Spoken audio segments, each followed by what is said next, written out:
போன வாரம் திருநகர்ல ஒரு வேலையா போயிருந்தேன். போயிட்டு வரும்போது பார்த்தா ஒரு 3 மரம் கூண்டுல சிக்கி இருந்துச்சு. நான் வேற ஒரு வேலையா போயிருந்தேன். கையில டூல்ஸ் எதுவும் இல்ல, அதனால அப்படியே வந்துட்டேங்க. அதோட ஒரு 2-3 நாளா தீபாவளி பிஸி முடிஞ்சு. இன்னைக்கு அதை எப்படியாச்சும் மீட் எடுத்துடலாம்னு கிளம்பிட்டேன். கிளம்பிட்டு பார்த்தா பசங்க யாருமே இல்ல. நம்ம பாய்ஸ் எல்லா பேரும் வேலைக்கு போயிட்டாங்க. தஞ்சைக்கு இன்னைக்கு காலேஜ் 6 மணிக்கு தான் முடியும். யாரா சிக்குவான் இருந்தா எய்த வீட்டுல நம்ம தம்பி ஒரு பையன் இருக்கான். அவனை கூப்பிட்டேன். வரையாடா தம்பி அப்படின்னு. வரேனே, ஆனா 6 மணிக்கு நான் வந்துடணும், கொஞ்சம் சீக்கிரம் முடிச்சிடலாமானே அப்படின்னா. வாடா பாத்துக்கலாம் அப்படின்னு கூப்பிட்டு போயிட்டேன். கிளம்புற மழை ஆரம்பிச்சிருச்சுங்க. அப்புறம் மலைக்கு தெரிஞ்ச அண்ணன் ஒருத்தர் உச்சா வச்சிருக்காரு. அங்க போய் ஒதுங்கி இருந்தான். அங்க ஒரு மரத்தை மீட்டு இருந்தான். இந்த மரம் தாங்க அது. ஒரு அத்தி மரம். மரம் நல்லா இருக்கு.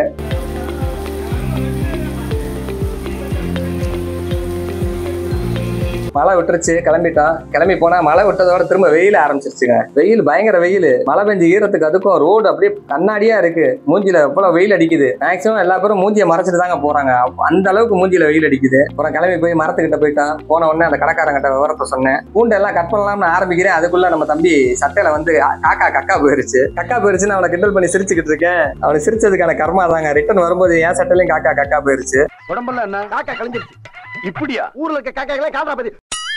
ஒரு பக்கத்து கடையில போய் டிஷ்யூ பேப்பர் இருக்கான்னு கேட்டான் தம்பி. இல்ல நியூஸ் பேப்பர் தான் இருக்குன்னாரு. சரி பரவாயில்ல கொடுங்க அப்படின்னு சொல்லி வாங்கி தொடச்சிட்டு வேலையை ஆரம்பிச்சிட்டான். மரத்தோட ஒரு பாதி மண்ணுக்குள்ள சிக்கி இருக்குங்க. உள்ளுக்குள்ள பூண்டுக்குள்ள பாத்தீங்கன்னா விளக்கமாறு, கட்டை, மாப் ஸ்டிக்கு, பாட்டிலு, செப்பல் இல்லாத ஐட்டமே கிடையாது. என்ன வேணுமோ உள்ளுக்குள்ள கிடைக்கும் உங்களுக்கு. அந்த மாதிரி இதை ஒரு பெரிய குப்பை தொட்டியாவே யூஸ் பண்ணியிருக்காங்க.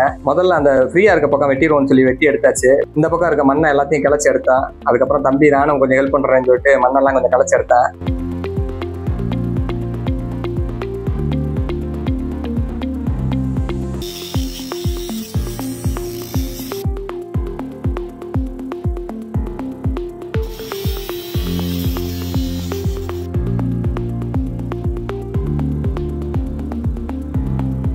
கட் பண்ணிட்டு இருக்கும்போது நம்ம ஃபாலோவர்ஸ் 2 பேர் வந்துட்டாங்க. வந்து அண்ணே சூப்பர் விஷயம் பண்ணிட்டு இருக்கீங்க, ஃபுல்லாக சப்போர்ட் பண்ணுறோம்ண்ணே, இதனால சொல்லுங்க, இந்த ஏரியாவில் தான் இருக்கோம், இதனால நாங்கள் பார்த்துக்குறோம் அப்படின்னாரு. இன்னும் பிரச்சனை இல்லைங்க, முடிஞ்ச வரைக்கும் சப்போர்ட் பண்ணுங்க அப்படின்னு அப்புறம் வாழ்த்துக்கள் சொல்லிட்டு கிளம்பிட்டாங்க.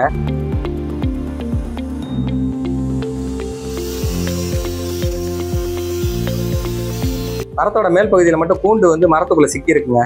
அதை வந்து எடுக்க முடியாது. அதை கட் பண்ணி விட்டுருவோம். அது அப்படியே மரத்துக்குள்ளே பதிஞ்ச மாதிரி தான் இருக்கும்.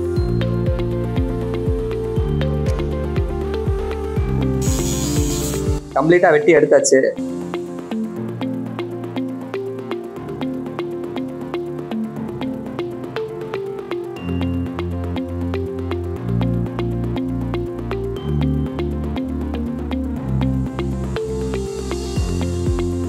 அடுத்த மரத்தை போய் பார்த்தா இது ஒரு புங்க மரங்க. இதுல ஒன்றும் அவ்வளவா சிரமம் இல்லை. ஒரே நெட்டா வெட்டியாச்சு. வெட்டி எடுத்துட்டு பார்த்தா அந்த கீழே இருக்க ஏரியா மட்டும் வரமாட்டேன்ருச்சு.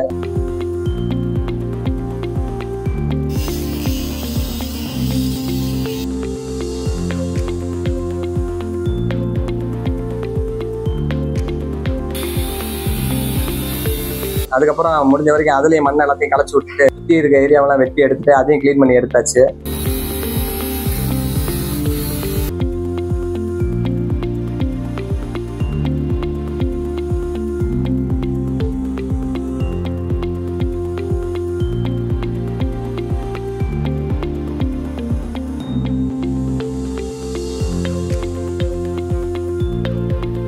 அதுக்கடுத்து 3வது மரம். இது ஒரு வேப்ப மரம். பக்கத்துலேயே நாக்கடைக்காரரு ஒரு போர்டு இதெல்லாம் வச்சிருந்தாங்க. அண்ணே கட் பண்ணிக்கிறேன் அப்படின்னு. தாராளமாக கட் பண்ணி எடுத்துக்க தம்பி, இப்படி ஒன்றும் பிரச்சனை இல்லை அப்படின்ட்டாரு. ஒரு சிமெண்ட்ல கட்டையெல்லாம் போட்டு வச்சிருந்தாங்க. அந்த இடத்துல வெட்டுறதுக்கு தான் கொஞ்சம் சிரமமா இருந்துச்சு. வெட்டி எடுத்தாச்சு.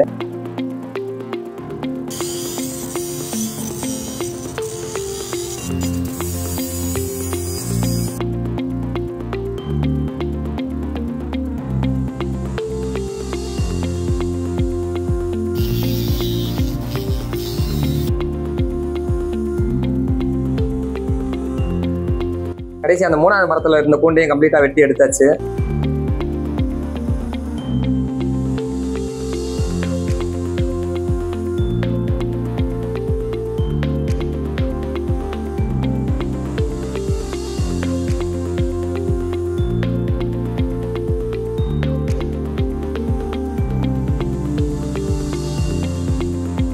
மூணு மரத்தை இன்னைக்கு வந்து மீட்டு எடுத்திருக்கோம். இந்த கூண்டை மட்டும் எய்த்தாப்புல போட்டுருங்க தம்பி, இங்க வைக்க வேண்டாம் அப்படின்ட்டாரு ஒரு கடைக்காரரு.